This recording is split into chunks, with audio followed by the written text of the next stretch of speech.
किसी जंगल में एक सुंदर बागीचा था। उसमें बहुत सी परियां रहती थीं। एक रात को वे उड़न खटोले में बैठकर सैर के लिए निकली। उड़ते उड़ते वे एक राजा के महल की छत से होकर गुजरी। गर्मी के दिन थे, चांदनी रात थी। राजकुमार अपनी छत पर गहरी नींद में सो रहा था। परियों की रानी की निगाह इस राजकुमार पर पड़ी तो उसका दिल डोल गया। उसके जी में आया कि राजकुमार को चुपचाप उठाकर उड़ा ले जाए, परंतु उसे पृथ्वी लोक का कोई अनुभव नहीं था, इसलिए उसने ऐसा नहीं किया। वह राजकुमार को बड़ी देर तक निहारती रही। उसके साथ वाली परियों ने अपनी रानी की यह हालत भांप ली। वे मजाक करते हुए बोली, रानी जी, आदमियों की दुनिया से मोह नहीं करना चाहिए। चलो अब लौट चलें। अगर जी नहीं भरा तो कल हम आपको यहीं ले आएंगी। परी रानी मुस्कुरा उठी, बोली, अच्छा चलो, मैंने कब मना किया। लगता है जिसने मेरे मन को मोह लिया है उसने तुम पर भी जादू कर दिया है। परियां यह सब सुनकर खिलखिलाकर हंस पड़ी और राजकुमार की प्रशंसा करते हुए अपने देश को लौट आई। सवेरे जब राजकुमार सोकर उठा तो उसके शरीर में बड़ी ताजगी थी। वह सोचता कि हिमालय की चोटी पर पहुंच जाऊं या एक छलांग में समुद्र को लांघ जाऊं। तब वजीर ने आकर उसे खबर दी कि राजा की हालत बड़ी खराब है और वह आखिरी सांस ले रहे हैं। राजकुमार की खुशी काफूर हो गई। वह तुरंत वहां पहुंच गया। राजा ने आंखें खोली और राजकुमार के सिर पर हाथ रखता हुआ बोला, बेटा, वजीर साहब तुम्हारे पिता के ही समान हैं।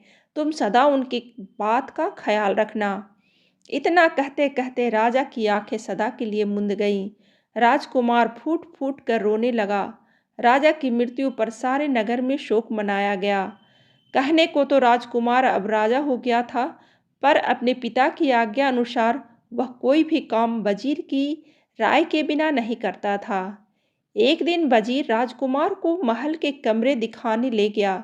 उसने सब कमरे खोल खोल कर दिखा दिए, लेकिन एक कमरा नहीं दिखाया। राजकुमार ने बहुत जिद की, पर वजीर कैसे भी राजी न हुआ। वजीर का लड़का भी उस समय साथ था। वह राजकुमार का बड़ा गहरा मित्र था। उसने वजीर से कहा, पिताजी, राजपाट, महल और बाग बगीचे सब इन्हीं के तो हैं। आप इन्हें रोकते क्यों हैं? वजीर ने कहा, बेटा, तुम ठीक कहते हो, सब कुछ इन्हीं का है, लेकिन महाराज ने मरते समय मुझे हुक्म दिया था कि इस कमरे में राजकुमार को मत ले जाना। अगर मैं ऐसा करूँगा तो राजा को बड़ा बुरा लगेगा। वजीर का लड़का थोड़ी देर तक सोचता रहा, फिर बोला, लेकिन पिताजी, अब तो राजकुमार ही हमारे महाराज हैं। उनकी बात मानना हम सब के लिए जरूरी है।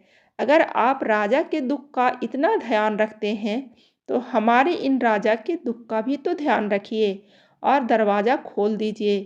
राजकुमार को दुखी देखकर हमारे राजा को भी शांति नहीं मिलेगी। वजीर ने अपना हठ करना ठीक ना समझा और चाबी अपने बेटे के हाथ पर रख दी।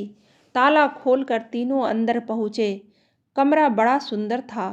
छत पर तरह तरह के कीमती झाड़ फानुस लटक रहे थे और फर्श पर मखमल के गलीचे बिछे हुए थे। दीवार पर सुंदर सुंदर स्त्रियों की तस्वीरें लगी थी। एकाएक राजकुमार की निगाह एक बड़ी सुंदर युवती की तस्वीर पर पड़ी। उसने वजीर से पूछा कि यह किसकी तस्वीर है। वजीर को जिसका डर था वही हुआ। उसे बताना ही पड़ा कि वह सिंहल द्वीप की पद्मिनी की है। राजकुमार उसकी सुंदरता पर ऐसा मोहित हुआ कि उसी दिन उसने वजीर से कहा, मैं पद्मिनी से ही ब्याह करूँगा।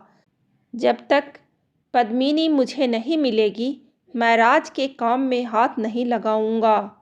वजीर हैरान होकर बोला, राजकुमार, सिंहल द्वीप पहुंचना आसान काम नहीं है।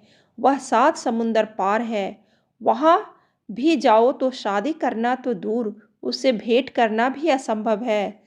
उसकी तलाश में जो भी गया लौट कर नहीं आया।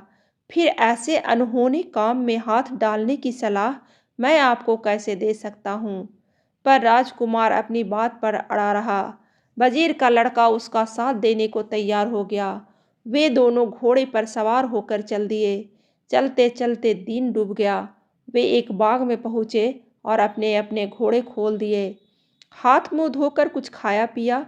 वे थके हुए तो थे ही, चादर बिछाकर लेट गए। कुछ देर के बाद ही गहरी नींद में सो गए। आंख खुली और चलने को हुए तो देखते क्या है कि बाग का फाटक बंद हो गया और वहां कोई खोलने वाला नहीं है। बगीचे के बीचों बीच संगमरमर का एक चबूतरा था। आधी रात पर वहां कालीन बिछाए गए। फूलों और इत्र की सुगंधी चारों ओर फैलने लगी। फिर चबूतरे पर एक सोने का सिंहासन रख दिया गया। कुछ ही देर में घर घर करता हुआ एक उड़न खटोला वहां उतरा। उसके चारों पायों को एक एक परी पकड़े हुए थी और उस पर उसकी रानी विराजमान थी। चारों परियों ने अपनी रानी को सहारा देकर नीचे उतारा और रत्न जड़ित सोने के सिंहासन पर बिठा दिया। परी रानी ने इधर उधर देखा और अपनी सखियों से कहा, वह देखो, पेड़ के नीचे चादर बिछाए दो आदमी सो रहे हैं। उनमें से एक वही राजकुमार है। उसे तुरंत मेरे सामने लाओ। हुक्म करने की देर थी। परियां सोते हुए राजकुमार को अपनी रानी के सामने ले आई। राजकुमार की आंखें खुल गई और वह परियों की जगमगाहट से चकाचौंध हो गया। परियों को अपने आगे पीछे देखकर उसे बड़ा डर लगा और हाथ जोड़कर बोला, मुझे जाने दीजिए। परी रानी ने मुस्कुराते हुए कहा, राजकुमार, अब तुम कहीं नहीं जा सकते। तुम्हें मुझसे विवाह करना होगा। राजकुमार बड़ी मुसीबत में पड़ गया। बोला, परी रानी, मैं क्षमा चाहता हूँ। मैं सिंहल द्वीप की पद्मिनी की तलाश में निकला हूँ। इस समय मैं विवाह नहीं कर सकता। परी ने कहा, भोले राजकुमार, सिंहल द्वीप की पद्मिनी तक आदमी की पहुंच संभव नहीं है। वह दैवी शक्ति के बिना कभी नहीं मिल सकती। अगर तुम मुझसे विवाह कर लोगे तो मैं तुम्हें एक ऐसी चीज दूंगी जिससे सिंहल द्वीप की पद्मिनी तुम्हें आसानी से मिल जाएगी। राजकुमार यह सुनकर बड़ा खुश हुआ और बोला, परी रानी, मैं तुमसे जरूर विवाह करूंगा, पर तुम्हें मेरी एक बात माननी होगी। मैं जब पद्मिनी को लेकर लौटूंगा तभी तुम्हें अपने साथ ले जा सकूंगा।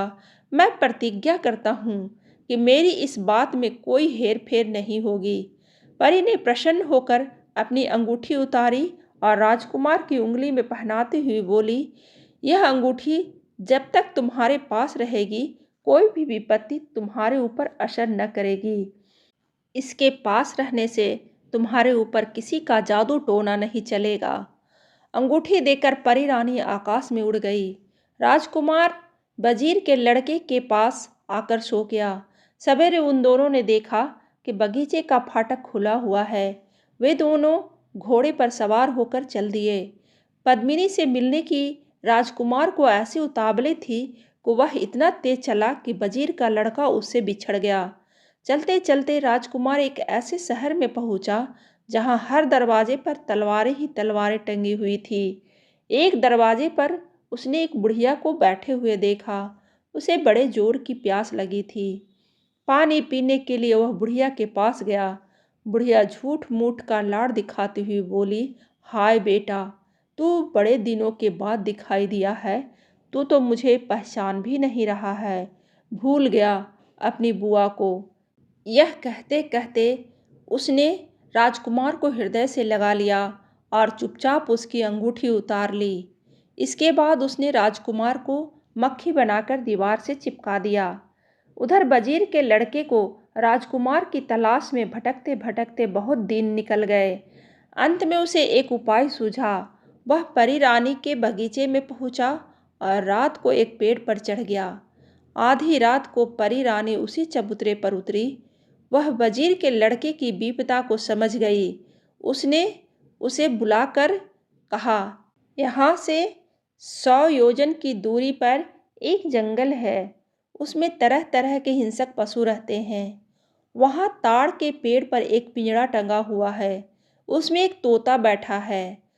उस तोते में उस जादूगरनी की जान है जिसने तुम्हारे राजकुमार को मक्खी बनाकर अपनी दीवार पर चिपका रखा है।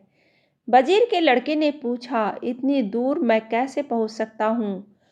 परी रानी ने वजीर के लड़के को अपनी कान की बाली उतार कर दी और कहा, इसको पास रखने से तुम 100 योजन 1 घंटे में तय कर सकोगे।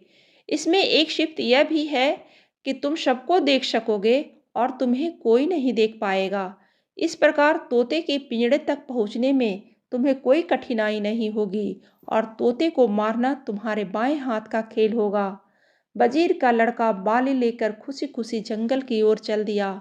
पेड़ के पास पहुंचकर उसने पिंजड़ा उतारा और तोते की गर्दन मरोड़ डाली। इधर तोते का मरना था कि जादूगरनी का भी अंत हो गया।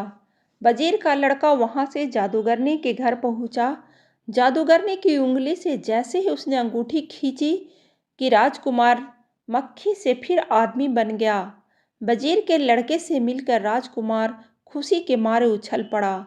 वजीर के लड़के ने राजकुमार को सारा किस्सा कह सुनाया। अब दोनों साथ साथ पद्मिनी से मिलने चल दिए। चलते चलते वे बहुत थक गए थे। रात भर के लिए एक सराय में रुक गए। राजकुमार सो रहा था। उधर से विमान में बैठकर महादेव पार्वती निकले। दोनों बातचीत करते चले जा रहे थे।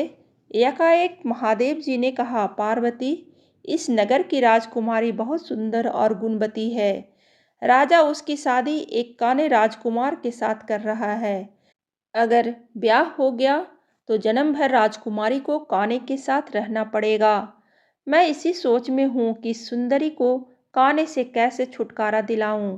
पार्वती जी ने नीचे सोए हुए राजकुमार की ओर इशारा करते हुए कहा, देखिए जरा नीचे की ओर, कितना सुंदर राजकुमार है।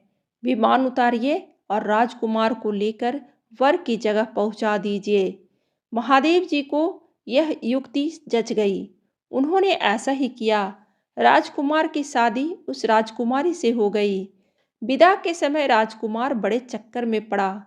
विवाह करने के बाद लौटते समय मैं तुम्हें साथ ले जाऊंगा। इस समय तो तुम मुझे जाने दो। राजकुमारी को राजकुमार पर विश्वास हो गया। उसने उसे 2 बाल दिए, एक सफेद और एक काला। राजकुमारी ने कहा कि काला बाल जलाओगे तो काला हो जाएगा और सारी इच्छाएं पूरी कर देगा। राजकुमार बाल पाकर बड़ा खुश हुआ और राजकुमारी को लौटने का भरोसा देकर सिंहल द्वीप की ओर चल पड़ा। पहले उसने काला बाल जलाया। बाल के जलाने की देर थी कि काला दैत्य राजकुमार के सामने आ खड़ा हुआ।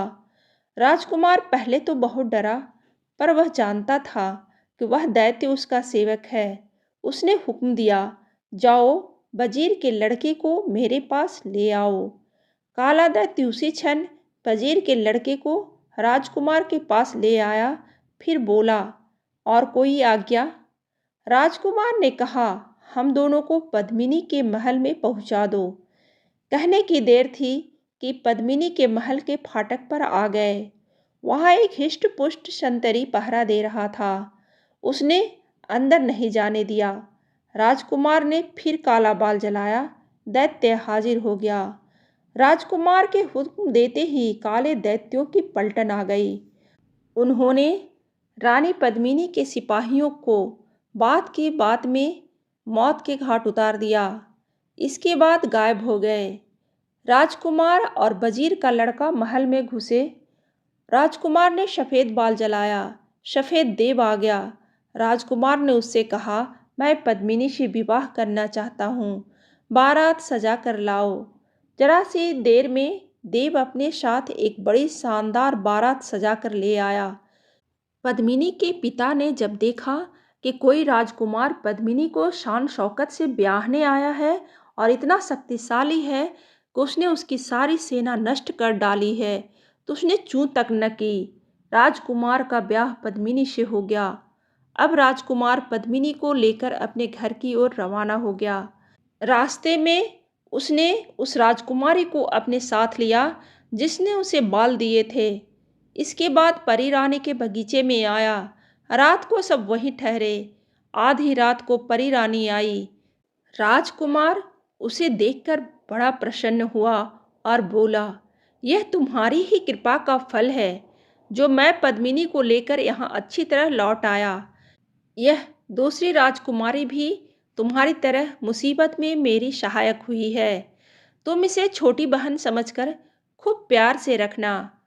परी रानी गदगद कंठ से बोली, राजकुमार, तुम्हारी खुशी मेरी खुशी है।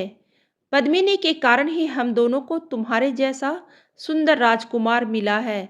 पद्मिनी आज से पटरान हुई और हम दोनों उसकी छोटी बहनें।